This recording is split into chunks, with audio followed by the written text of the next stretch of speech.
Israel আর Iran যুদ্ধ চলছে, আপনি কোন পক্ষে? আরে ইসরায়েল তো ইসলামের দুশমন, আরে ইসরায়েল তো মুসলমানদের চির শত্রু, এটা তো পৃথিবীর সবাই জানে। কিন্তু ইরান এই শিয়ারা দিয়ে এত বড় বেঈমান, যারা নবীর স্ত্রীকে চরিত্রহীন বলে, যারা নবীদেরকে মুরতাদ বলতে পারে, তাদের মতো বেঈমানদের মুখোশ উন্মোচন করা খুব বেশি জরুরি। খুব গালিগালাজ হয়েছে। গত জুমায় কিছুটা সিটে ফুটা আলোচনা করেছিলাম। গালি যে কত টোন আমাকে দিয়েছে, তুমি দিতে থাকো গালি। তোমার যদি হাসর হয় ওই খামেনির সঙ্গে, তোমার যদি হাসর হয় ইব্রাহিম রইসির সঙ্গে, আমাদের হাসর যেন হয় মজলুম সাহাবী ওমর ইবনুল খাত্তাব রাদিয়াল্লাহু তাআলা আনহুর সঙ্গে, আবু বকর সিদ্দিক রাদিয়াল্লাহু তাআলা আনহুর সঙ্গে। আমাদের হাসর যেন হয় সাহাবায়ে আজমাইনের সঙ্গে। সম্মানিত উপস্থিতি, তাদের আরো আকীদা হলো জিবরিল আলাইহিস সালাতু ওয়াস সালাম যেই কোরআন নিয়ে এসেছে, সেই কোরআন বর্তমান কোরআনের চেয়ে 3 গুণ বড়, কিন্তু তার একটি হরফও বর্তমান কোরআনে নেই। নাউযুবিল্লাহ মিন যালিক। তাদের কোরআনের মধ্যে নতুন সূরা আছে, সূরাটার নাম হলো সূরাতুল বিলায়াহ। তারা হলো জিবরিল আমিনের দুশমন। তারা সালাতের পরে রানের উপরে হাত মারে আর বলে খানাল আমিনু, খানাল আমিনু, খানাল আমিনু। আমানতদার খেয়ানত করেছে, জিবরিল আমিন খেয়ানত করেছেন, জিবরিল আমিন খেয়ানত করেছেন। নাউযুবিল্লাহ মিন যালিক। জিবরিল আমিন হলেন আমানতদার। আল্লাহ পাক ওহী দিয়েছেন। আল্লাহ বলেন ইন্না আরাদনাল আমানাতা আলাস সামাওয়াতি ওয়াল আরদি ওয়াল জিবাল ফাবাইনা আন ইয়াহমিলনাহা ওয়া আশফাকনা মিনহা ওয়া হামালাহাল ইনসান ইন্নাহু কানা যালুমান জাহুলা। আল্লাহ পাক কোরআন দিয়েছেন আমানত। আমানত এনেছেন উপর থেকে তিনি হলেন জিবরিল আমিন। আর যার হাতে আমানত সুপর্দ করেছেন তিনি হলেন মুহাম্মদ আল আমিন সাল্লাল্লাহু আলাইহি ওয়াসাল্লাম। আমানত এসেছে আমানতদারের হাতে। কিন্তু এই বেঈমানদের বক্তব্য হলো জিবরিল আমিন খেয়ানত করে ওহী দেওয়ার কথা ছিল আলী রাদিয়াল্লাহু তাআলা আনহুকে। আলী রাদিয়াল্লাহু তাআলা আনহুকে ওহী না দিয়ে ওহী দিয়েছেন জিবরিল আলাইহিস সালাম মুহাম্মদুর রাসূলুল্লাহ সাল্লাল্লাহু আলাইহি ওয়াসাল্লাম। তাই তারা সালাতের পরে সালাম ফিরাবার আগে রানের উপর চাপড়ায় আর বলে খানাল আমিনু, খানাল আমিনু, খানাল আমিনু। শাইখুল ইসলাম ইমাম ইবনে তাইমিয়া রাহিমাহুল্লাহ বলছেন, ওদের মাথায় তো বুদ্ধি নাই। যারা বেদাত করে ওদের মাথায় বুদ্ধি থাকে না। গাধা ব্যাককল সারা বিদাত কেউ করে না। ওই যে কয়েকদিন আগেই তো আপনি রোজার নিয়ত করলেন, নয়তু আন আসুমা গাদান, আমি কালকে রোজা রাখবো, আজকে নিয়ত করতেছি। নয়তু আন আসুমা গাদান, আমি আগামীকাল রোজা রাখবো, আজকে নিয়ত করছি। তার মানে ও গাধা যদি গাদান শব্দের অর্থ বুঝতো তাহলে এই নিয়তন বানাতো না। শাইখুল ইসলাম ইবনে তাইমিয়া, ইমাম ইবনে তাইমিয়া রাহিমাহুল্লাহ বলেন, ও গাধা ও বোকা যদি বুঝতো আমিন মানে আমানতদার, যাকে আল্লাহ পাক জিবরিল আমিন বলে সার্টিফিকেট দিয়েছেন, এই আমানতদার আবার খিয়ানত করে কেমনে? যদি ওরা বুঝতো তাহলে বলতো খানাল খায়নু, খানাল খায়নু, খানাল খায়নু। খেয়ানতকারী খেয়ানত করেছে, খেয়ানতকারী খেয়ানত করেছে, খেয়ানতকারী খেয়ানত করেছে, তা না বলে তারা বসে আমানতদার খেয়ানত করেছে। আল্লাহ রাব্বুল আলামিন কোরআনুল কারীমে বলছেন, আউযু বিল্লাহি মিনাশ শাইতানির রাজীম। কুল মান কানা আদুওয়ান লিজিবরিল ফাইন্নাহু নাযালাহু আলা কলবিকা বিইذনিল্লাহ মুসাদ্দিকাল লিমা বাইনা ইয়াদাইহি ওয়া হুদা ওয়া বুশরা লিল মুমিনিন। হে নবী, আপনি বলে দিন, যে ব্যক্তি জিবরিল আমিন আলাইহিস সালাতু ওয়াস সালামের সাথে শত্রুতা রাখে, আল্লাহ পাক জিবরিল আমিনকে তার নবী মুহাম্মদুর রাসূলুল্লাহ সাল্লাল্লাহু আলাইহি ওয়াসাল্লামকে নাজিল করেন। তারপরে আয়াতে আল্লাহ বলেন, মান কানা আদুওয়াল লিল্লাহ ওয়া মালাইকাতিহি ওয়া রুসুলিহি ওয়া জিবরিল ওয়া মিকাল ফাইন্নাল্লাহা আদুওয়াল লিল কাফিরিন। মান কানা আদুওয়াল লিল্লাহ, যে ব্যক্তি আল্লাহর দুশমন, জিবরিল আমিনের সঙ্গে দুশমনি করলে আল্লাহর সঙ্গে দুশমনি করা হয়ে যায়। জিবরিল আমিন খেয়ানত করে ওহী দিলেন, আর নবী সাল্লাল্লাহু আলাইহি ওয়াসাল্লামের কাছে আলী রাদিয়াল্লাহু আনহু না দিয়ে তো আল্লাহ চুপ করে বসে রইলেন। আল্লাহ নীরব থাকলে আল্লাহ জিবরিল আমিনকে ধরলেন না, তাহলে প্রকারান্তরে আল্লাহর সঙ্গে শত্রুতা করা হলো। তাই আল্লাহ পাক বলছেন, মান কানা আদুওয়াল লিল্লাহ ওয়া মালাইকাতিহি ওয়া জিবরিল ওয়া মিকাল, মালাইকাতিহি ওয়া কুতুবিহি, মালাইকাতিহি ওয়া রুসুলিহি ওয়া জিবরিল ওয়া মিকাল ফাইন্নাল্লাহা আদুওয়াল লিল কাফিরিন। সূরা বাকারা 98 নম্বর আয়াত। আল্লাহ পাক বলছেন, যারা আল্লাহর সঙ্গে দুশমনি রাখে, ফেরেশতাদের সঙ্গে দুশমনি রাখে, নবী এবং রাসূলদের সঙ্গে শত্রুতা রাখে, জিবরিল আলাইহিস সালামের সঙ্গে শত্রুতা পোষণ করে, মিকাইল আলাইহিস সালামের সাথে শত্রুতা পোষণ করে, নিশ্চয় আল্লাহ পাক এই কাফেরদের দুশমন। আল্লাহ পাক এই আয়াতে বললেন, জিবরিল আমিন আলাইহিস সালামের সঙ্গে দুশমনি রাখলে সে কাফের হয়ে যায়, সে আর মুমিন থাকে না। সম্মানিত উপস্থিতি, তাদের আরো আকীদা রয়েছে, তার মধ্যে হলো সুন্নিরা জাহান্নামী। সুন্নিরা দের জানাজার সালাত পড়া যায় না, সুন্নিরা কাফের ও নাপাক, সুন্নিদের সালাতে জানাজা পড়া জায়েজ নাই, সুন্নিদের জবাইকৃত পশু খাওয়া বৈধ নয়, সুন্নিরা জারজ সন্তান, নাউজুবিল্লাহ মিন। সুন্নিরা বানর ও শূকর, তাদেরকে হত্যা করা ওয়াজিব। বাহরুল আনোয়ার 8 খণ্ড 368 থেকে 370 পৃষ্ঠা পর্যন্ত।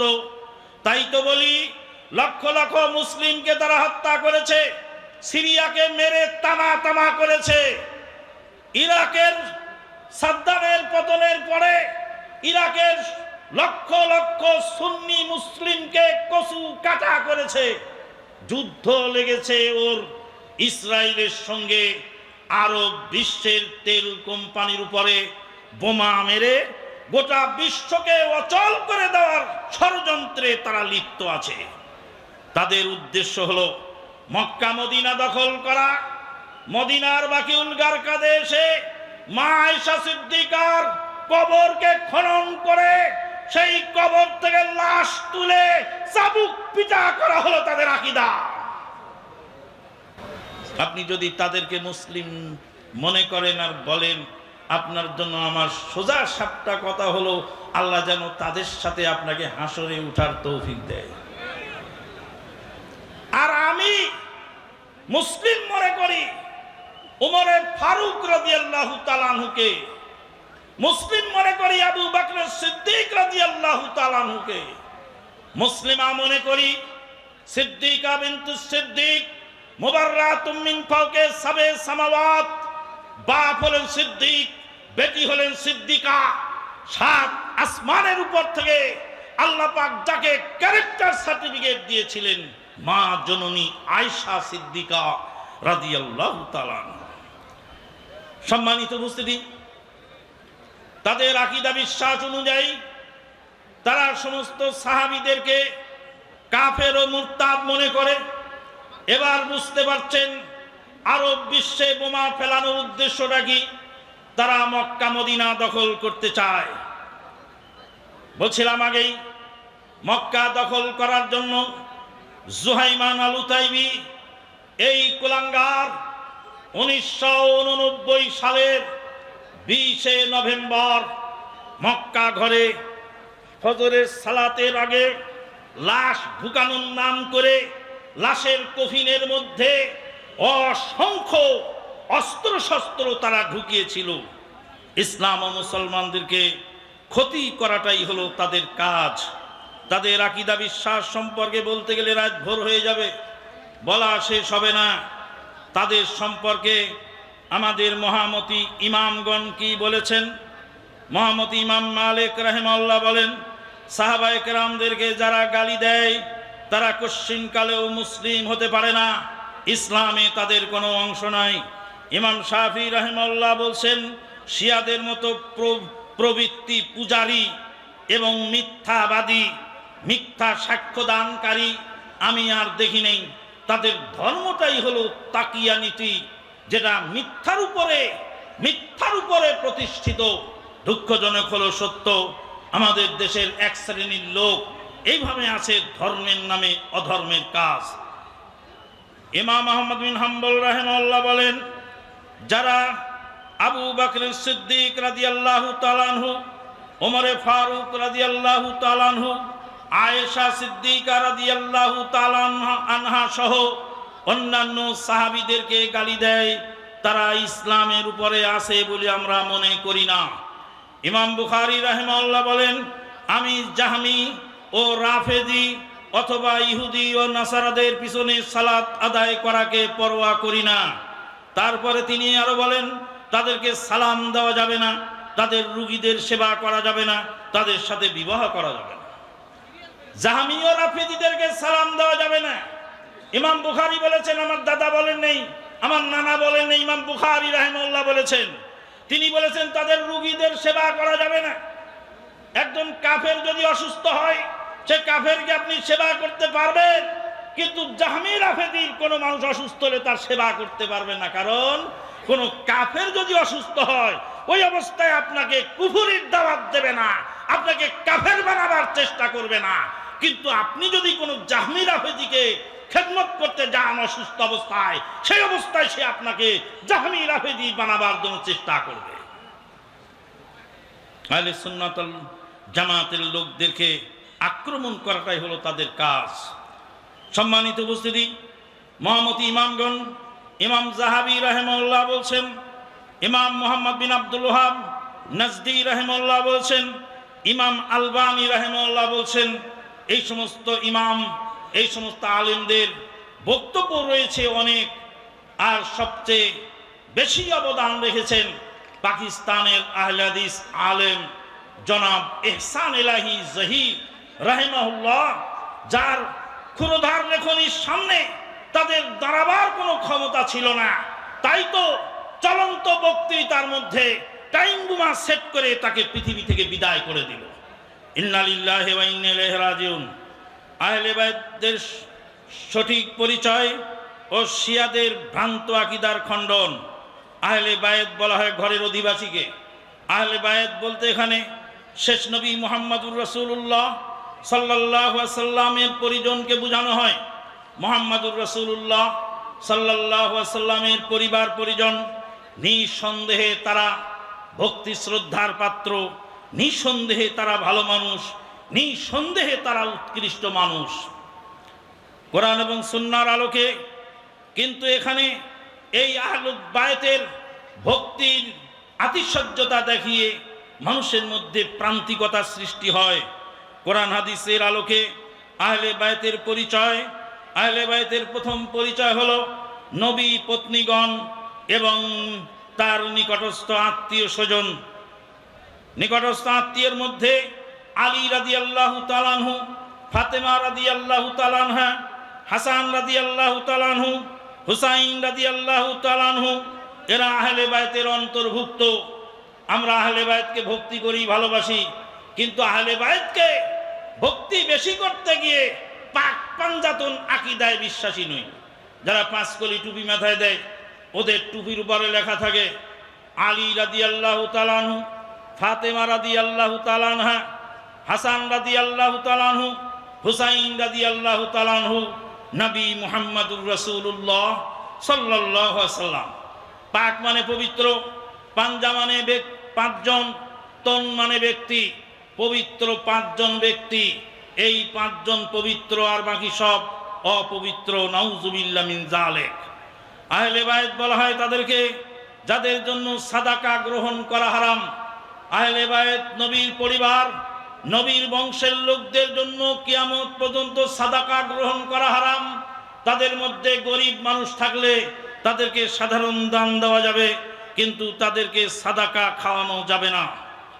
আহলে বায়তদের মধ্যে আলী রাদিয়াল্লাহু তাআলা আনহু, আলী রাদিয়াল্লাহু তাআলা আনহু চাচাতো ভাই আকিল রাদিয়াল্লাহু তাআলা আনহু, জাফর বিন আবি তালেব রাদিয়াল্লাহু তাআলা আনহু, আব্বাস রাদিয়াল্লাহু তাআলা আনহুর বংশধর, এরাই হলেন আহলে বায়ত। সহিহ মুসলিম 2408 নম্বর হাদিস দ্রষ্টব্য। সম্মানিত উপস্থিতি, আমরা এর থেকে বুঝতে পারলাম যে আমরা আহলে বায়তকে অনুসরণ করব, আহলে বায়তকে ভক্তি শ্রদ্ধা করব, কিন্তু আহলে বায়তের নাম দিয়ে এই বিভ্রান্তির কোনো সুযোগ নেই। আহলে বায়তের সবচেয়ে বড় বৈশিষ্ট্য হলো শেষ জামানায় যে ইমাম মাহদী আলাইহিস সালাতু ওয়াস সালাম আসবেন, তিনি এই আহলে বায়ত থেকেই আসবেন, ফাতেমা রাদিয়াল্লাহু তাআলা আনহুর বংশ থেকে আসবেন। শিয়াদের কিছু ভ্রান্ত আকীদা, শিয়া সম্প্রদায় আহলে বায়তের দাবি করলেও কিন্তু আকীদা তাদের ভ্রষ্ট। তাদের প্রথম ভ্রান্তি হলো নবী পত্নীগণকে আহলে বাইত থেকে বের করে দেওয়া। তারা নবী পত্নীদেরকে আহলে বায়তের অন্তর্ভুক্ত মনে করছেন না। মা আয়েশা সিদ্দিকা রাদিয়াল্লাহু তাআলা আনহাকে গালিগালাজ করছেন, মা হাফসা রাদিয়াল্লাহু তাআলা আনহাকে গালিগালাজ করছেন। যেই মা দুখিনী মা আয়েশা জীবনের সব কিছু বিলিয়ে দিয়েছিলেন বাপের মতো, খেয়ে না খেয়ে ইসলামকে হেফাজতের কাজে লেগেছিলেন, সেই মা আয়েশা সিদ্দিকা রাদিয়াল্লাহু তাআলা আনহাকে গালিগালাজ করাটাই হলো তাদের ধর্ম। আল্লাহ রাব্বুল আলামিন বলেন, ইউরিদুল্লাহু লিইউযহিবা আনকুমুর রিজসা আহলাল বাইত ওয়া ইউতাহহিরুকুম তাতহীরা। সূরা আহজাব। নবী পত্নীদেরকে লক্ষ্য করে আল্লাহ পাক এখানে আহলে বায়ত শব্দ উল্লেখ করেছেন। কোরআনের আয়াত সূরা আহজাবের 33 নম্বর আয়াতে বোঝা যায় নবী পত্নীগণ আহলে বায়তের অন্তর্ভুক্ত। তোমরা যে আহলে বায়তের দাবিদার আর নবী পত্নীদেরকে গালিগালাজ করে, নবীর স্ত্রীদেরকে গালাগালি করে তোমরা কি করে আহলে বায়তের অনুসারী হও, আমাদের বুঝে ধরে না। 2 নম্বর হলো আহলে বায়তের লোকেরা হলো নিষ্পাপ, তাদেরকে ইসমত দান করা হয়েছে। জিনা ইসমত শুধু নবী এবং রাসূলদেরকে, আল্লাহ রাব্বুল আলামিন নবী এবং রাসূলদেরকে পাপের ঊর্ধ্বে রেখেছেন। বাকি স্বাভাবিক যত বড় রথী মহারথী হন না কেন, প্রত্যেকের মধ্যেই কিছু ভুল হওয়া স্বাভাবিক আছে। এটাই হলো আহলে সুন্নাত ওয়াল জামাতের আকীদা। 3 নম্বর ভ্রান্তি, সাহাবায়ে কেরামদেরকে হেউ তুচ্ছ করে আহলে বায়তকে বড় করে শিয়ারা ভালোবাসার নাম দিয়ে ওমরে ফারুক রাদিয়াল্লাহু তাআলা আনহু, ওমরে ফারুক রাদিয়াল্লাহু তাআলা আনহুকে হত্যা করেছিল যেই বেঈমান আবু লুলু ফিরোজ। সেই বেঈমান আবু লুলু ফিরোজের কবরকে মাজার বানিয়ে ওরা সেখানে তার কাছে তার পূজা করে থাকে। মুসলিম জাহানের খলিফা ওমর ইবনুল খাত্তাবকে মসজিদে নববীতে সালাতরত অবস্থায় হত্যা করেছিল যেই বেঈমান আবু লুলু ফিরোজ, সেটা হলো তাদের বড় বুজুর্গ। ওমরে ফারুক রাদিয়াল্লাহু তাআলা আনহু যেদিন শুনেছিলেন মদিনায় মারা গেলে নবী তার জন্য সুপারিশ করবেন, এই হাদিস শোনার পর থেকেই তিনি প্রতিদিন দোয়া করতেন, আল্লাহুম্মা রযুকনি শাহাদাতান ফি সাবিলিক ওয়াজআল মাউতি ফি বালাদে রাসূলিক। হে আল্লাহ, তোমার রাস্তায় শহীদ হওয়ার তৌফিক আমাকে দিও। তোমার রাসূলের শহরে যেন আমার মৃত্যু হয়, রাসূলের শহরেই নয়, রাসূলের মসজিদে, রাসূলের মসজিদেই নয়, রাসূলের জায়নামাজে, রাসূলের জায়নামাজেই নয়, রাসূলুল্লাহ সাল্লাল্লাহু আলাইহি ওয়াসাল্লামের জায়নামাজে দাঁড়িয়ে ফজরের সালাতরত অবস্থায় এই বেঈমান আবু লুলু ফিরোজ ওমর আলমকে হত্যা করেছিল। মুসলিম জাহানের খলিফাকে হত্যাকারী হলো তাদের বুজুর্গ, তাদের পীর। সম্মানিত উপস্থিতি, আরো অনেক কথা আছে যেগুলি বলতে গেলে সময় আর কুলায় না। এখানে কয়েকটি জিনিস জানা দরকার।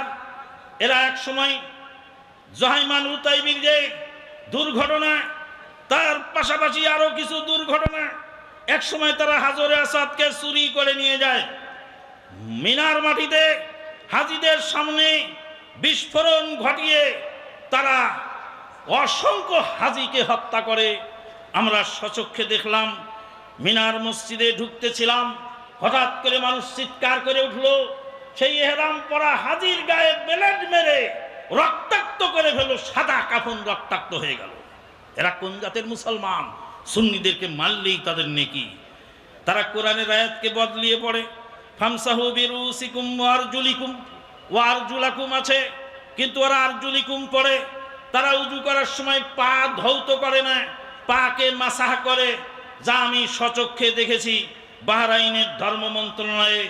আমি তো ছিলাম সুন্নি আওকাফের অন্তর্ভুক্ত খতিব, আর ওরা ছিল আওকাফের জাফরিয়ার খতিব। একসঙ্গে যখনই মিনিস্ট্রি কোনো প্রোগ্রাম হতো, তখন তাদেরকে দেখতাম উজু করার সময় তারা পা ধোয় না, পা মাসে করে। তাদের আজানের মধ্যে তারা বলে, আশহাদু আন্না আলিয়ান ওয়ালিউল্লাহ, আশহাদু আন্না আলিয়ান হুজ্জাতুল্লাহ, আশহাদু আন্না আলিয়ান ওয়ালিউল্লাহ, আশহাদু আন্না আলিয়ান হুজ্জাতুল্লাহ। ও ভাই, আবেগে তাড়িত হবেন না। এখন বলবেন সৌদি আরবের ঘাঁটির উপরে ওরা বোমা মারে। সৌদি আরবের ঘাঁটি কেন আসলো এখানে? সৌদি আরবে সৌদার কেন আনতে হলো? তোমাদের কারণেই তো সেটা করতে হয়েছে। যখন সাদ্দাম কি বলে কুয়েত দখল করলো, তখন তো সৌদি আরবের গ্র্যান্ড মুফতির ফতোয়া অনুযায়ী যখন সোলজার আনা হয়েছিল, অনুমোদন দেওয়া হয়েছিল, তখন তো তোমরাও বাহাবা জানিয়েছিলে। এখন আবার এই সমস্ত অজুহাত কেন তুলে ধরো? গোটা বিশ্বকে অচল করবার জন্য, আহলে সুন্নাত আল জামাতের লোকদেরকে শেষ করে দেওয়ার জন্য তারা যে অপতৎপরতায় লিপ্ত আছে, আমরা তাদের বিরুদ্ধে আল্লাহর কাছে দোয়া করি, আল্লাহুম্মা নাজআলুহুম, আল্লাহুম্মা নাজআলুকা ফি নুহুরিহিম ওয়া নাউযু বিকা মিন শুরুরিহিম, আল্লাহুম্মা আলাইকা বিইসরাঈল ওয়া মান আওয়ানাহু, আল্লাহুম্মা আলাইকা বিশশিঈন ওয়া মান আওয়ানাহুম, আল্লাহুম্মা আলাইকা বিল গাসিবিন ওয়া মান আওয়ানাহুম, আল্লাহুম্মা আলাইকা বিআদাই আহলিস সুন্নাতি ওয়াল জামাআহ, আল্লাহুম্মা আলাইকা বিআদাই জিবরিল, আল্লাহুম্মা আলাইকা বিআদাই আমবিয়াই ওয়াল মুরসালিন, আল্লাহুম্মা আলাইকা বিআদাই আসহাবির রাসূল সাল্লাল্লাহু আলাইহি ওয়াসাল্লাম। হাযা মা ইনদি ওয়াল ইলমু ইনদাল্লাহ ওয়া আখিরু দাওয়ানা আনিল হামদুলিল্লাহি রাব্বিল আলামিন। পরিশেষে আল্লাহ পাকের শুকরিয়া আবারও আদায় করি। এই প্রচন্ড গরমের মধ্যে আল্লাহর নিবেদিত প্রাণ বান্দারা এখানে এই গরম সহ্য করে এই তাবলীগি ইজতেমা সফল করার জন্য এসেছেন। আল্লাহ পাক যেন তাদের পরকালের মিজানের পাল্লায় নেকিতে ভরে দেন, আল্লাহুম্মা আমিন। আজকে আমার যে আলোচ্য বিষয় তা হলো শিয়া এবং আহলে বায়েত ভ্রান্তি নিরসন। শিয়াদের মধ্যে প্রধানতম মোটামুটি 85% শিয়া যারা, তারাই হলো ইসনা আশারিয়া। ইসনা আশারিয়া বলতে 12 ইমামে বিশ্বাসী। 12 ইমামে বিশ্বাসী, সংক্ষিপ্ত আকারে 12 জন ইমামের নাম আমরা বলছি। আলী ইবনে আবি তালিব রাদিয়াল্লাহু তাআলা আনহু, হাসান ইবনে আলী রাদিয়াল্লাহু তাআলা আনহু, হুসাইন ইবনু আলী রাদিয়াল্লাহু তাআলা আনহু, আলী ইবনু হুসাইন জাইনুল আবেদিন, মোহাম্মদ আল বাকির, জাফর আস সাদিক, আলী ইবনু মুসা আল কাজিম, আলী আর রিদা, আলী আল জওয়াদ, আলী আল হাদি, হাসান আল আসকারি, মোহাম্মদ আল মাহদি। ইনি হলেন শেষ ইমাম মাহদি। সম্মানিত উপস্থিতি, এই 12 জন ইমামে তারা বিশ্বাসী, তাদেরকেই বলা হয় ইসনা আশারিয়া। তাদের শেষ তিনি হলেন ইমাম মাহদি আলাইহিস সালাতু ওয়াস সালাম। ইমাম মাহদি নিয়ে শিয়াদের খুব মাতামাতি বেশি, কারণ তারা সিরিয়ার সামুরার সেই গুহার মধ্যে অবস্থান করেন ডেলি, কখন তাদের ইমাম মাহদি আসবেন। আহলে সুন্নাত আল জামাতের আকীদা হলো ইমাম মাহদি আলাইহিস সালাতু ওয়াস সালাম যথা টাইমে আসবেন, তিনি আসলে আমরা বুঝতে পারবো তিনি এসেছেন। তার জন্য অপেক্ষা করা, তারিখ নির্ধারণ করা এই শিয়াদের খাসলত। আমাদের দেশের এক মুফতিকে আমরা দেখেছিলাম। এই মুফতি এক সময় অনেক আবোল তাবোল কথা বলেছিলেন। তার মধ্যে এটা বলেছিলেন যে ইমাম মাহদী এসেছেন, সৌদি আরবের কারাগারে বন্দী আছে। নাউজুবিল্লাহ। নিশ্চয়ই সে লোক জুহাইমান আল উতাইবির অনুসারী হবে। জুহাইমান আল উতাইবি এই কুলাঙ্গার 1979 সালে 20শে নভেম্বর কাবা ঘরকে ঘেরাও করেছিল। এত বড় সিটারি আর বাটপারি ইতিহাস আর কোনোদিন ঘটেনি। মুর্দার লাশের কফিনের মধ্যে অসংখ্য অস্ত্র শস্ত্র নিয়ে কাবা ঘরে মুর্দা নিয়ে যাওয়া হচ্ছে জানাজার জন্য। মুর্দার লাশের কফিনের মধ্যে অসংখ্য অস্ত্র শস্ত্র সুসজ্জিত, প্রায় 200 অস্ত্রধারী হাজার হাজার মুসল্লিকে এই জুহাইমান আল উতাইবি আলাইহি মা ইয়াস্তাহিকু মিনাল্লাহ, সৌদি সরকারের পতন ঘটাবে।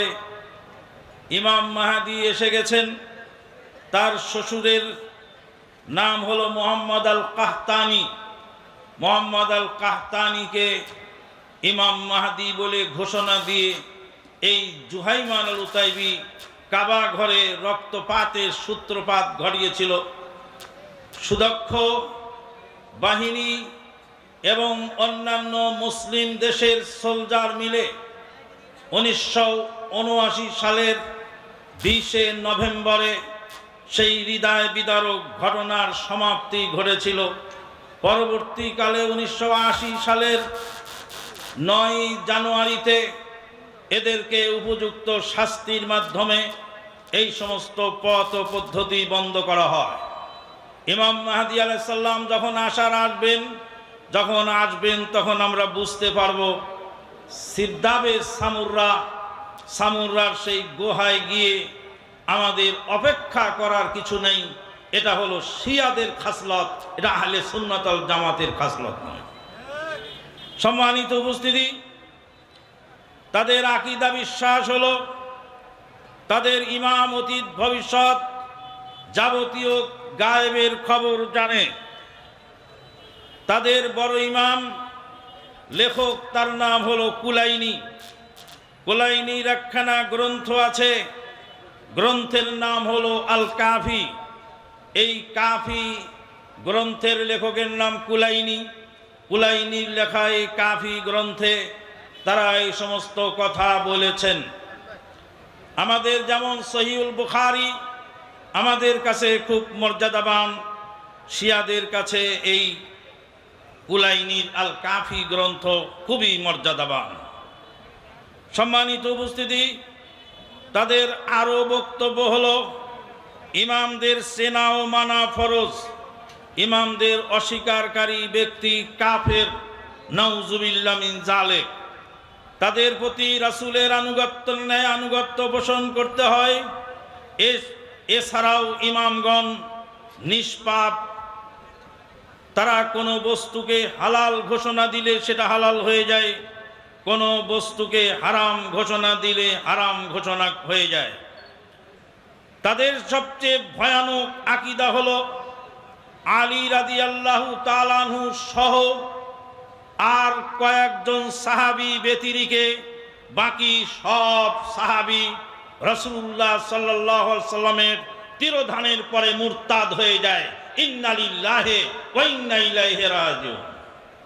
মহান আল্লাহ পাক বলেন, আউযু বিল্লাহি মিনাশ শাইতানির রাজিম। والسابقون الأولون من المهاجرين والأنصار والذين اتبعوهم بإحسان رضي الله عنهم ورضوا عنه وأعد لهم جنات تجري من تحتها الأنهار خالدين فيها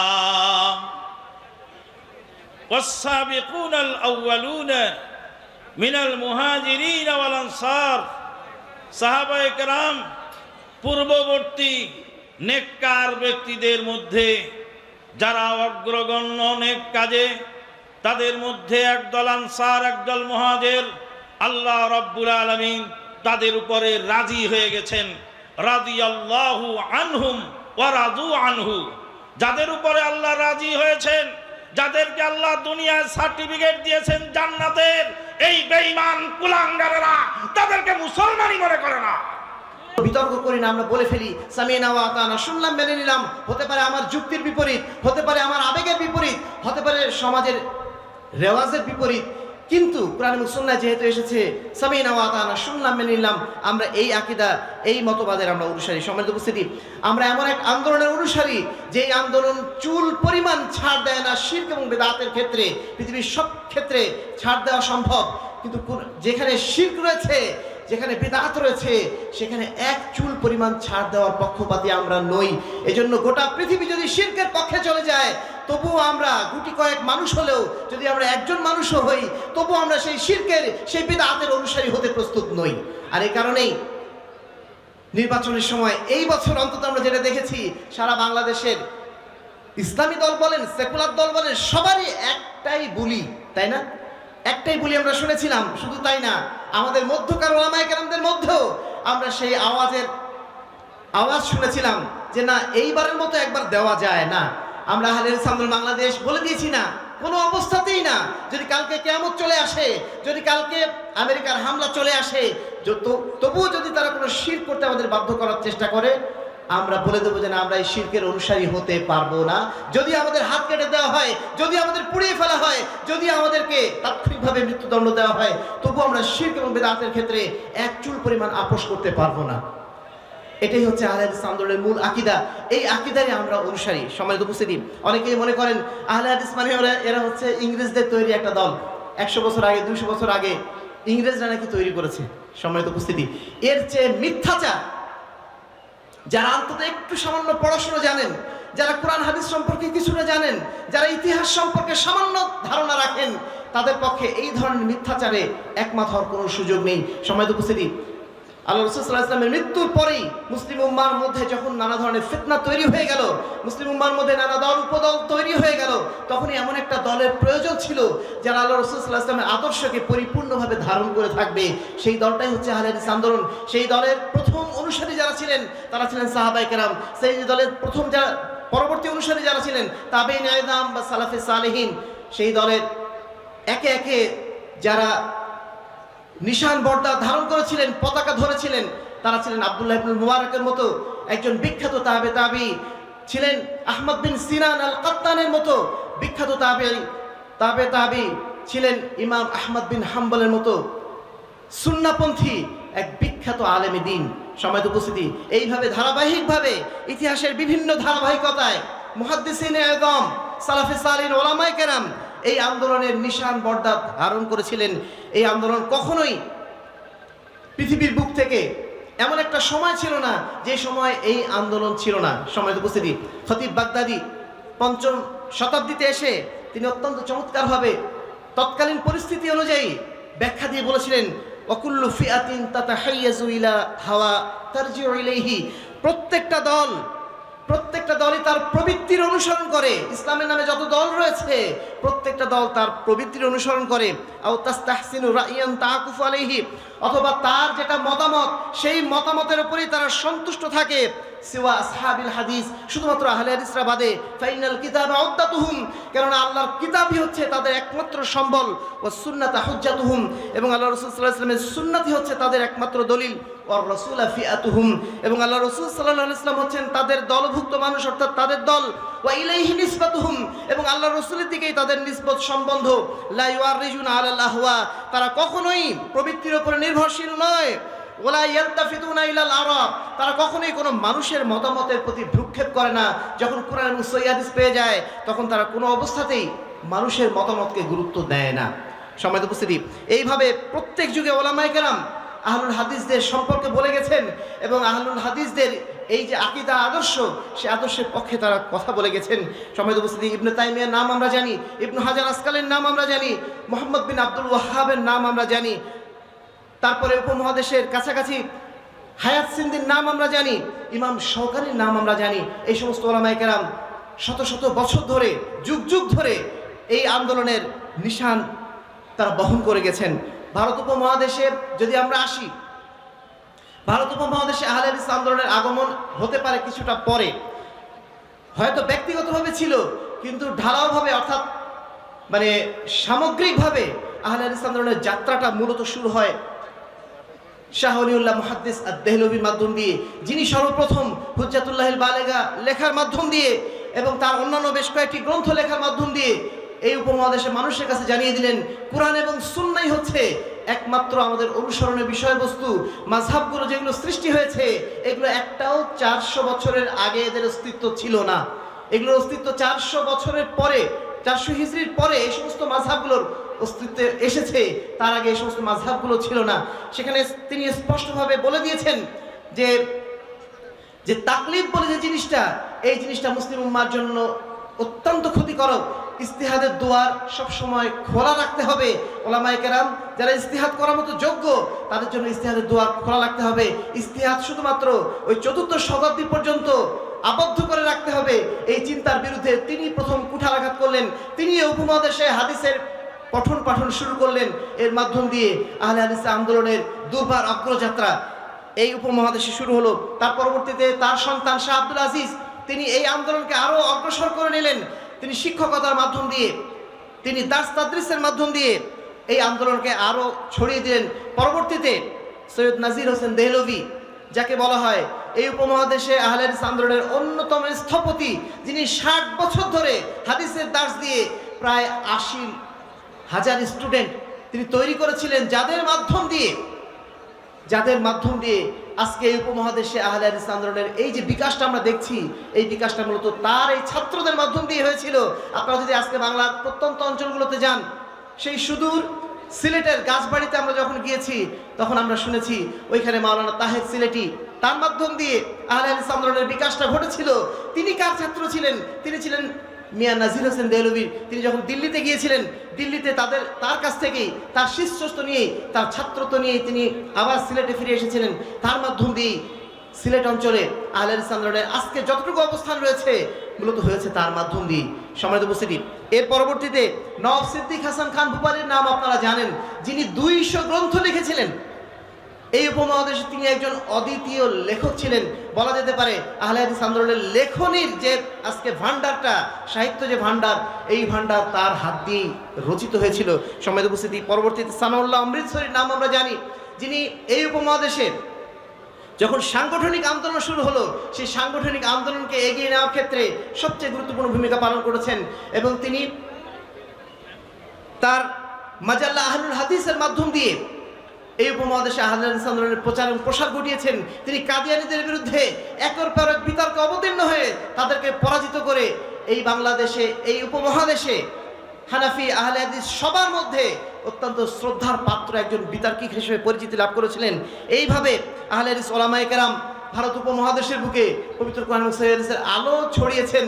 তারা কখনোই ব্রিটিশদের তৈরি করা, ইংল্যান্ডের তৈরি করা কোনো দল হওয়ার কোনো সুযোগই নেই। আমাদের যে মূল গ্রন্থ, আমাদের যে মূল আকীদা, আমাদের যে মূল সোর্সগুলো, সবগুলোই তো পবিত্র কোরআন এবং সহিহ হাদিস থেকে আসা, তাই না? একটা জায়গায় যদি আপনারা দেখাতে পারেন যে কোরআন এবং সুন্নাতের বিপরীত কোনো একটা বিষয়ে আমরা অনুসরণ করি, যদি আমরা বুঝতে পারি, জানতে পারি, সঙ্গে সঙ্গে সেটা পরিবর্তন করার সুযোগ আমাদের আছে, কিন্তু ইসলামী অন্য কোনো দলের পক্ষে এই পরিবর্তন করা সম্ভব নয়। আজকে যারা ইকামতে দ্বীনের নাম করে রাষ্ট্র ক্ষমতায় ইসলামকে নিয়ে যাওয়া বা রাষ্ট্র ক্ষমতায় যাওয়াটাকে তাদের জন্য মনে করেন আসলুল উসুল, সকল ইবাদতের বড় ইবাদত, এই বিষয়টা যদি তাদেরকে ভুল ধরিয়েও দেওয়া হয়, এই ভুল থেকে তারা বের হতে পারবে না, কারণ ওটার তাদের ভিত্তি হচ্ছে ওইটা। যত ইসলামী দল রয়েছে আপনি দেখবেন তাদের এক একজনের ভিত্তি এক এক রকম। ওই ভিত্তিগুলো কোরআন এবং সুন্নাহর উপর প্রতিষ্ঠিত নয় বলে তাদের কখনোই প্রকৃত অর্থে কোরআন এবং সুন্নাহর কাছে ফিরে আসার সুযোগ নেই। কিন্তু আমাদের মূল সোর্স যেহেতু কোরআন এবং সুন্নাহ, এই জন্য যদি আপনি প্রমাণ দেখাতে পারেন কোনো একটা বিষয়ে আমরা কোরআন এবং সুন্নাহর বাইরে আছি, দূরে আছি, আমরা সেটা মেনে নিতে এবং সেখানে ফিরে আসতে আমাদের একটা মুহূর্ত সময় লাগবে না। সবাই উপস্থিতি, যে বিষয়টি বলছিলাম যে আহলে হাদিস আন্দোলন, এটা সাহাবায়ে কেরামের যুগ থেকে চলে আসা একটা আন্দোলন এবং এই আন্দোলন ধারাবাহিকভাবে আজকে পর্যন্ত চলমান। সারা বিশ্বের প্রতিটা প্রান্তরে এই আন্দোলনের দিশা আপনারা খুঁজে পাবেন। আল্লাহ রাব্বুল আলামিনের অশেষ রহমত, আজকে আমরা বর্তমানে যে পরিবেশে আছি, আহলে হাদিস আন্দোলনের দুর্বার প্রচার এবং প্রসারের কারণে বাংলার প্রতিটা কোনায় কোনায় আজকে আহলে হাদিসের দাওয়াত আলহামদুলিল্লাহ ছড়িয়ে পড়েছে, তাই না? যদি ছড়িয়ে না পড়তো আজকে 64 জেলা থেকে আমাদের ভাইরা এখানে উপস্থিত হতেন না। সেই সুদূর রাঙামাটি, সেই সুদূর খাগড়াছড়ি, সুদূর সুনামগঞ্জ, সুদূর কক্সবাজার, বাংলাদেশের প্রতিটা প্রান্ত থেকে আজকে আলহামদুলিল্লাহ আমাদের আহলুল হাদিস ভাইরা, পবিত্র কোরআন এবং সুন্নাহ পন্থী ভাইরা আলহামদুলিল্লাহ তারা আজকে এখানে উপস্থিত হয়েছেন। এবং আমরা অন্ততপক্ষে বাংলাদেশের যেই স্থানে এখন যাই না কেন, সব জায়গাতে আমরা উপলব্ধি করতে পারি, যারা সত্য জানতে চান, সত্যকে যারা মানতে চান, সত্যকে যারা বুঝতে চান, তারা বুঝে ফেলেছেন যে আহলে হাদিসরাই হকের উপর টিকে আছে। আলহামদুলিল্লাহ সব জায়গাতে যেখানে আপনি দেখবেন সচেতন মানুষ, কিছুটা শিক্ষিত মানুষ যারা সত্য জানতে চায়, তারা কিন্তু কখনোই এই আন্দোলনের মূল দাওয়াতকে কখনোই অগ্রাহ্য করতে পারবে না, কখনোই অস্বীকার করার কোনো সুযোগ নেই। আলহামদুলিল্লাহ আল্লাহ রাব্বুল আলামিন সেই অবস্থানে আজকে আমাদের নিয়ে এসেছেন। কিন্তু দুর্ভাগ্যের বিষয়, আমরা কিছু বিষয় আজকে আমাদের আত্মসমালোচনার জায়গা থেকে বলতে চাই যে আজকে আমাদের আহলুল হাদিস যারা আমরা আছি, আমাদের এই আকীদা, আমাদের এই মানহাজ আজকে সারা বাংলার বুকে প্রতিটা মানুষের কাছে ছড়িয়ে যাওয়ার কথা ছিল, কিন্তু সেই জায়গাতে আমরা কিছুটা পিছিয়ে আছি। কেন? কারণ প্রথমত আমরা যে চ্যালেঞ্জগুলো দেখছি, আমাদের মধ্যে কিছু অজ্ঞতা আছে। আমরা যারা আহলুল হাদিস, আমাদের মধ্যে কিছু অজ্ঞতা বিরাজ করছে। সেই অজ্ঞতা বিরাজ করার কারণে আজকে উত্তরাঞ্চলের বিরাট অংশের একদল মানুষ যারা আহলুল হাদিস বাবা দাদার ঔরসে জন্ম নিয়েছেন, কিন্তু দুর্ভাগ্যের বিষয় তারা জানেন না যে তারা নিজেরা আহলে হাদিস। রফল এদাইন করে, আমিন বলে, কিন্তু যদি তাদেরকে বলা হয় যে আপনি কি আহলে হাদিস, বলছে না না আমি আহলে হাদিস না, কি আমি মুসলমান। এরকম লোক কি আছে আপনাদের এলাকায়? উত্তরাঞ্চল জুড়ে কিন্তু এই ধরনের অসংখ্য দৃশ্য আমরা দেখতে পাই। কারণ আহলে হাদিস দাওয়াতের প্রচার এবং প্রসারের অভাবের কারণে, আমাদের শিক্ষা প্রতিষ্ঠানের কমতি থাকার কারণে, ঘাটতি থাকার কারণে আজকে বহু আহলে হাদিস তারা জানেন না তাদের পরিচয় আহলুল হাদিস, তারা অসচেতন অবস্থায় পড়ে আছেন। এটা আমাদের জন্য একটা বড় চ্যালেঞ্জ। 2 নম্বর হচ্ছে আমাদের মধ্যে বিভক্তি। এই বিভক্তি জায়গাটা আমাদের বলতেই হচ্ছে। আমাদের মধ্যে বিভক্তি, সাধারণ বিভক্তি থাকলে একটা কথা ছিল, কিন্তু এমন এমন বিভক্তি, এমন এমন হাস্যকর বিষয় বিভক্তি, যে বিষয়গুলো আমাদেরকে অত্যন্ত পীড়া দেয়। শুধুমাত্র মুনাজাত না করার অপরাধে আমাদেরকে কিন্তু একদল মানুষ মনে করেন, আহলে হাদিসদের মধ্যে একদল মানুষ মনে করেন এরা বোধহয় ইহুদি খ্রিস্টানদের দালাল। বাইরের লোকরা তো বাদ দেন, যারা আহলুল হাদিস আবার মুনাজাত পন্থী এরকম কিছু আছেন না, ইনারা মনে করে যে আহলে হাদিস আন্দোলনে যারা দায়িত্বশীল বা আহলুল আন্দোলনে যারা আমরা অনুসারী আছি, আমরা হচ্ছি মানে ইহুদি খ্রিস্টানদের দালাল। তার কারণ আমরা মোনাজাতের বিরোধিতা করেছি। একটা পয়েন্টে এসে তারা ওই অবস্থা। আমাদের মধ্যকারী কিছু পাগল লোক আছে যারা একই দিনে ঈদ এবং সিয়াম পালন করার জন্য ব্যতিব্যস্ত হয়ে পড়েছে। তাদের কিছু ভিডিও আমরা এখন দেখতে পাচ্ছি, তাই না? সম্মানিত উপস্থিতি, অনুরূপভাবে আমাদের মধ্যে একদল ভাই রয়েছেন যারা শুধুমাত্র আহলে হাদিস বলাকে কেন্দ্র করে আলাদা দল খুলে বসে আছেন। তারা বলছেন যে না, আমরা আহলে হাদিস বলবো না, আমরা মুসলমান, আমরা সহিহ আকীদার লোক, আহলে হাদিস তারা বলতে রাজি নন। আমাদের মধ্যে একদল ভাই রয়েছেন, তারা বলছেন সংগঠন করা হারাম। এই সমস্ত আজে বাজে কথাবার্তা বলে আমাদের মধ্যে বিভক্তির জায়গাগুলো আরো বেশি প্রশস্ত করা হচ্ছে। আমরা অত্যন্ত লজ্জা পাই, কষ্ট পাই যখন দেখি। আমি নিজের ব্যক্তিগতভাবে এই মানে অভিজ্ঞতার সম্মুখীন হয়েছিলাম। ঢাকাতে বারডেম হাসপাতালে একজন ডাক্তারকে দেখলাম সুন্দরভাবে রফলে এদাইন করে সালাত আদায় করছেন। এত চমৎকারভাবে সালাত আদায় করলেন, দেখে মনটা ভরে গেল। সালাতের পরে তাকে ডেকে জিজ্ঞেস করলাম, ভাই আপনি কি আহলে হাদিস? তিনি বলছেন যে আহলে হাদিস, আহলে হাদিস আবার কি, আমি ওসব কিছু না বলে হন হন করে চলে গেলেন। সম্মানিত উপস্থিতি, এই ধরনের মানুষ আমাদের মধ্যে কিন্তু আছে। এটা আমাদের জন্য একটা বড় চ্যালেঞ্জ। 3 নম্বর হচ্ছে মিডিয়ার দুর্বলতা। আমাদের কাছে শক্তিশালী কোনো মিডিয়া নেই। মাসিক আত্মাহারিক পত্রিকার মতো কিছু পত্রিকা আমাদের আছে বটে, কিন্তু এই পত্রিকাগুলোর মাধ্যম দিয়ে সারা বাংলার বুকে যে সমস্ত মিডিয়াগুলো আমাদের বিরুদ্ধে প্রতিনিয়ত অপপ্রচার চালাচ্ছে, তাদেরকে আমরা কিন্তু প্রতিহত করতে পারছি না। তারা যে মিথ্যা বয়ানগুলো দিয়ে যাচ্ছে, এই মিথ্যা বয়ানের বিরুদ্ধে আমরা পাল্টা কাউন্টার অ্যাটাক করতে পারছি না। আজও পর্যন্ত আমরা দেখি মোহতারাম আমিরে জামাতের নামে যে উইকিপিডিয়ার যে পেজটা আছে, সেই পেজে তার নামে সমস্ত মিথ্যা তথ্যগুলো দেওয়া আছে, যেই তথ্যগুলো সে 2005-06 সালে আপনার প্রথম আলো এবং ডেইলি স্টার এরা যে এগুলো লিখে রেখেছিল আজে মিথ্যা কথা, সেই মিথ্যাগুলো এখনো পর্যন্ত উইকিপিডিয়ায় লেখা আছে। আমরা সেটাকে যখন কেটে দেওয়ার চেষ্টা করছি, যখন তার বিরুদ্ধে আমরা কিছু কাউন্টার কিছু লেখার চেষ্টা করছি, তারা বলছে যে না, পত্রপত্রিকা যেটা আসছে ওটাই ফাইনাল, এর বাইরে আমরা কোনো লেখা পাইনি, আমরা দেব না। সম্মানিত উপস্থিতি, আজকে আমাদের আহলে হাদিসদের পক্ষের মিডিয়া তেমন নাই বললেই চলে।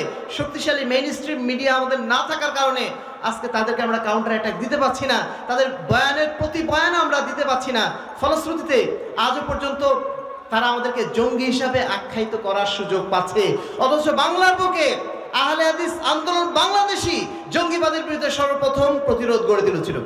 সেই 1998 সাল থেকে মোহতারাম আমিরে জামাত এই জঙ্গিদের বিরুদ্ধে কথা বলে আসছেন। তিনি বারবার বলে আসছেন জিহাদ এবং জঙ্গিবাদ এক নয়, কিন্তু দুর্ভাগ্যের বিষয় তাকেই প্রথম জেলখানায় ঢুকানো হলো জঙ্গিবাদের নাম করে, এবং আজও পর্যন্ত তার নামের পিছনে সেই সিলটা লাগিয়ে দেওয়া হয়েছে।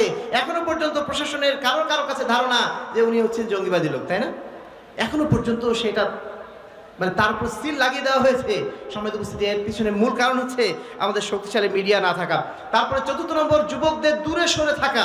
আমাদের বহু যোগ্য যুবক আছেন, তাদেরকে আমরা আমাদের কাছে খুঁজে পাচ্ছি না। আমরা এটা কি বলবো, এই কষ্টটা আমরা কোথায় প্রকাশ করবো আমরা বুঝতে পারি না। আমাদের ভাইদেরকে আমরা যারা একটু দিনদার হয়েছি, সেই দিনদার ভাইদেরকেও দূরে সরার জন্য সংগঠন না করার এই ফতোয়া জারি করে দেওয়া হয়েছে, ফলে তাদেরকেও আমরা খুঁজে পাচ্ছি না। এই আন্দোলনটাকে এগিয়ে নেওয়ার জন্য যুব সমাজ হচ্ছে সবচেয়ে উপযুক্ত শক্তি, যাদের মাধ্যম দিয়ে এই আন্দোলনকে সর্বত্র ছড়িয়ে দেওয়া যেত, কিন্তু তাদেরকেও আমাদের থেকে দূরে রাখা হয়েছে। এটা আমাদের একটা বড় চ্যালেঞ্জ। সর্বশেষ, বিজাতীয় এবং ভ্রান্ত আকিদার চ্যালেঞ্জ। প্রতিটা মুহূর্তে আমাদের সামনে নানা ধরনের ভ্রান্ত আকিদা মাযহাব তৈরি হচ্ছে। হিজবুত তাওহীদ আসছে, তারপরে আপনার কাদিয়ানি আসছে, আহলে কুরআন আসছে।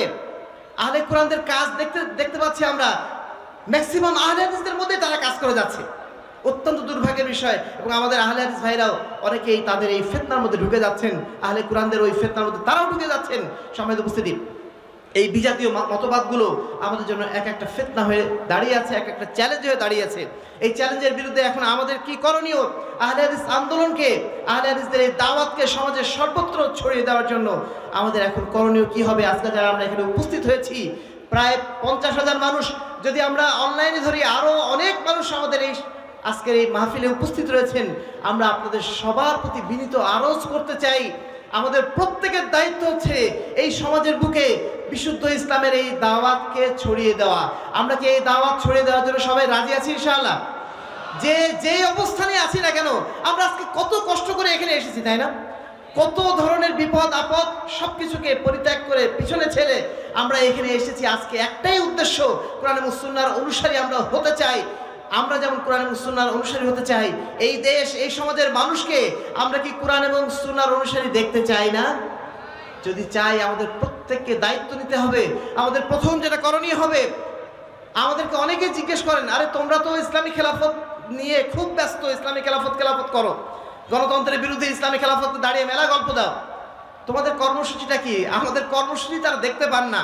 তারা শুধু কর্মসূচি মানে মনে করেন হরতাল, কর্মসূচি মানে মনে করেন গাড়ি ভাঙচুর, কর্মসূচি মনে করেন সরকারের বিরুদ্ধে 2-4টা কথা বলে মানে একদম ভাইরাল হয়ে যাওয়া। এটাকেই তারা মনে করেন এটাই বোধহয় কর্মসূচি। আহলে হাদিস আন্দোলনের কর্মসূচি নতুন কোন কর্মসূচি নয়। 1,24,000 পয়গম্বরের যে কর্মসূচি ছিল, তাজকিয়া এবং তারবিয়া, দাওয়াত ও জিহাদের যে কর্মসূচি, আমাদের কর্মসূচিও ওই কর্মসূচি। পশ্চিমাদের শেখানো কোন কর্মসূচির অনুসারী আমরা নই।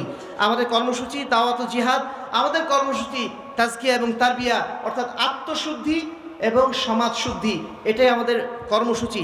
এই কর্মসূচির পক্ষে ইমাম মালিকের যে বক্তব্য আমরা উপস্থাপন করতে চাই, তিনি বলছেন, লা ইয়াসলুহা আখিরু হাযিল উম্মাহ ইল্লা বিমা সালুহা বিহি আউয়ালুহা।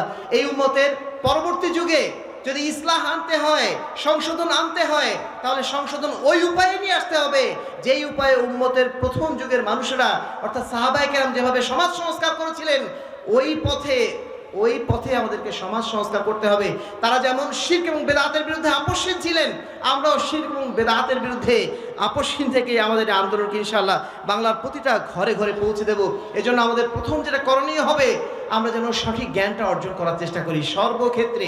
সবসময় যেন আমরা জেনে শুনে কথা বলার চেষ্টা করি, না জেনে আবেগের বশবর্তী হয়ে, যুক্তির বশবর্তী হয়ে আমরা যেন সত্যের অস্বীকারী না হয়ে যাই। সময় উপস্থিতি, আহলে হাদিসের সবচেয়ে বড় সৌন্দর্য হচ্ছে তাদের ইলম, তাদের কাছে জ্ঞান আছে। তারা জ্ঞান ছাড়া কোনো কথা বলে না, পবিত্র কোরআন ও সহিহ হাদিসের দলিল ছাড়া কোনো কথা বলে না, এটাই তাদের সৌন্দর্য।